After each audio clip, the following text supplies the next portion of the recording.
Playoffs, timeouts, and sorry, the European Premier League. My plan is to inject NFL-style drama into ENG. I subscribed to Now TV's sports package the other day. It meant forking out a galling £35 or so extra a month, but it was worth it because this football season is unmissable. I'm not referring to the Premier League, of course, which appears to be another processional for Manchester City and has been notably lacking in major drama. What has gripped me is American football. This has been a spectacular NFL season. Almost every game on the road to the Cincinnati Bengals versus LA Rams Super Bowl in Los Angeles has been a thriller. Every single contest in the quarterfinals of the playoffs went down to the wire and was decided by the final score. The Bengals reaching the Super Bowl, a humdrum team brought in from the cold by impossibly precocious young quarterback Joe Burrow, is the kind of odds-defying storyline you almost never see in the Premier League. America is riveted by its national sport. England, not so much. I'm afraid the poor old Premier League is falling behind. There has been the odd firework this season. Liverpool versus Man City in October was memorable,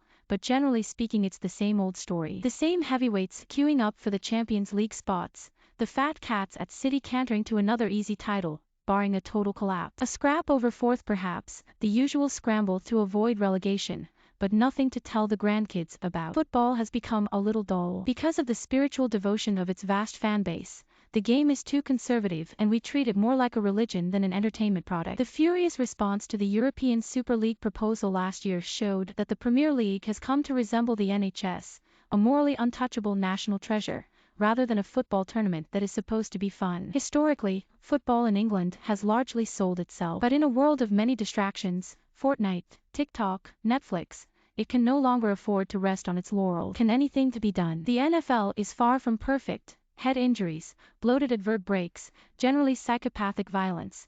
But as a fan product it's both fairer and more entertaining. With that in mind, here are some proposals for reforming and reviving the beautiful game. Playoffs. The obvious problem that domestic English football has is an absence of high-stakes knockout games, which generate extraordinary drama and surprise. That's why the FA Cup used to be so beloved, but now both of England's cup competitions have fallen into decline. A playoff tournament at the end of the season would address this. Many fans groaned when rugby union introduced playoffs in 2003.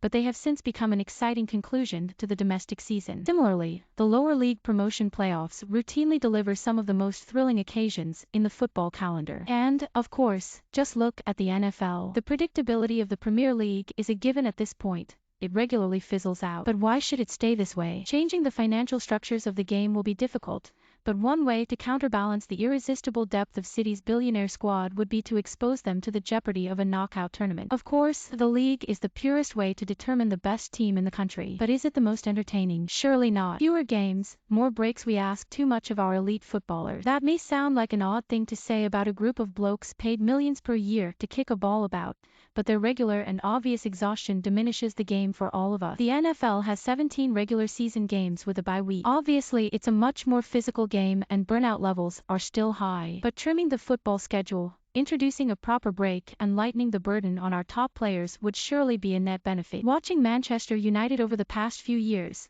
as I've had the misfortune to do, it's been obvious that top players like Bruno Fernandes and Marcus Rashford have at times been ground down by overexposure. By January 2021, over 4 United players were past the 2,000-minute mark for the season. Trust me, it showed. Scrap the Carabao Cup. We don't need 2 domestic cup competitions, which diminish each other's value. The FA Cup has all the history and the emotional heft, so scrap the Carabao Cup, at least for the top flight. You would mourn its absence. Less is more. A European Super League. I realize merely uttering these words is now heretical, but hear me out. The Super League plan launched by top European clubs last year was ill-considered and poorly delivered. But the impulse behind it remains, inspired in no small part by the success of the NFL. If a Super League was properly devised, so that it featured promotion and relegation and didn't just become a closed shop for the big boys, then it could represent a welcome upgrade to the Champions League format. Would it be so bad watching City and Liverpool clash with Barcelona and Bayern Munich regularly? A timeout option. Part of what makes close NFL games so exciting is clock management.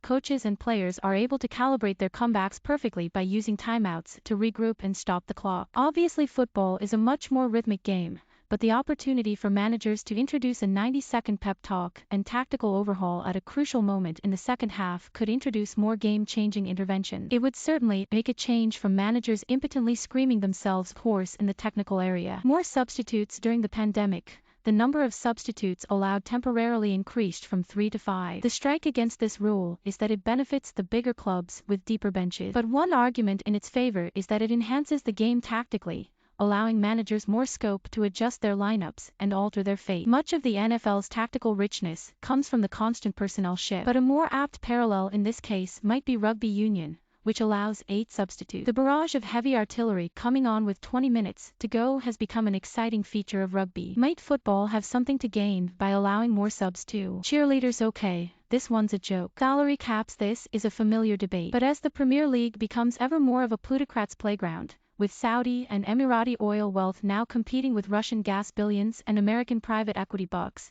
is it not time to seriously revisit the idea of properly addressing the game's rank inequality? Manchester City's squad cost around £1 billion to assemble, whereas Norwich's cost £80 million. In the summer transfer window of 2021, Arsenal spent £149 million, most of it questionably, whereas Watford spent £17 million. In the NFL, not exactly famed for its socialist leanings, wealth disparities are flattened by a strict salary cap. Introducing something similar in England will be tough, as it would require coordination across leagues to prevent a talent exodus to Spain and Italy, or even China and Saudi Arabia.